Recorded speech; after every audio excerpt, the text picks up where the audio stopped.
thank you for joining me. My name is Jenny Allen. Please make sure that you are subscribed, that you thumbs up this video, and that you check the description box below. So let's continue in our look into Proverbs chapter 27. And the overview for Proverbs chapter 27 is it's about planning for the future and receiving honor. Planning for the future and receiving honor. So let's just have a look at a couple of verses here in Proverbs chapter 27. Now, verses 5 and 6 says, "Open rebuke is better than love carefully concealed. Faithful are the wounds of a friend, but the kisses of an enemy are deceitful." Now, these two chapters, like we were talking about yesterday, they can be measuring sticks toward our friendships, towards the people that we interact with. It is better to have an open rebuke than a love that is carefully concealed or hidden. Faithful are the wounds of a friend. If you have a friend, I've got a few friends, and when they speak to you, you'll know that they're doing it from a place of love.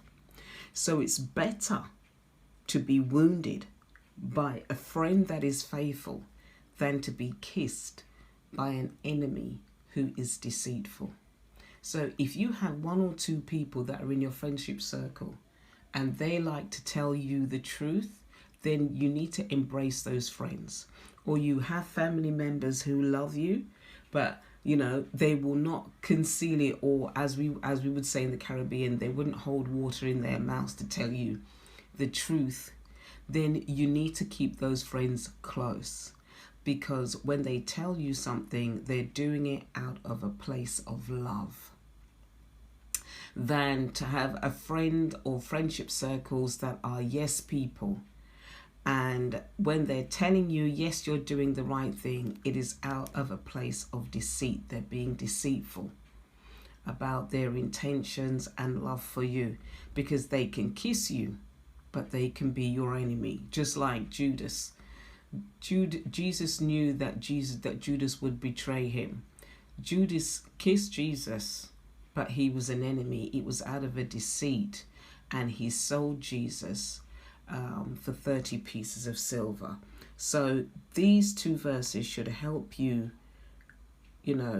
understand and to be careful about your friendships. But make sure that if you have a true friend and they speak to you, make sure that even though they will say something to you, make sure that you hold them close, because they are faithful. The Bible calls them faithful.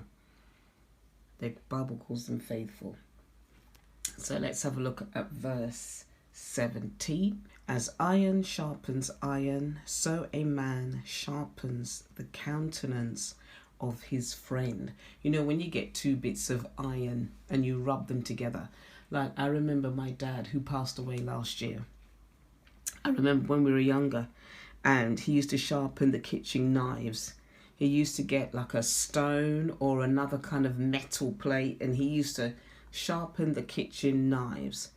And when you sharpen something, he made that knife, that tool, more effective for service. So if he was sharpening his knife, and when he went to cut vegetables with it, the knife could do its job properly because it was sharpened. And it would be slicing the meat lovely. It will be sharpening it will be cutting through vegetables, and it was done with precision. So as iron sharpens iron, so a man sharpens the countenance of his friend. When you have a true friendship, it's encouraging, it's uplifting, it's beneficial. When you're down, they pour into you. That is what you call a true friendship, and you're sharpening. You're helping your friend to be sharpened for service. When you pour into a friend, you're helping them be the best person that they can be. so that they can execute the tasks or the things that they have to do in their life. You're helping them to execute what they need to do with skill and with precision. So be a friend that sharpens the countenance, that makes your friend smile. Be that kind of friend. Sharpen your friend. You sharpen them by encouragement, by uplifting them, by praying for them. This is how you sharpen the friendship of true friends around you. So let's be somebody that sharpens those who pour into us. Okay, so God bless you. I pray that these 3 verses 5 and 6 and verse 17, that something from it ministered to you.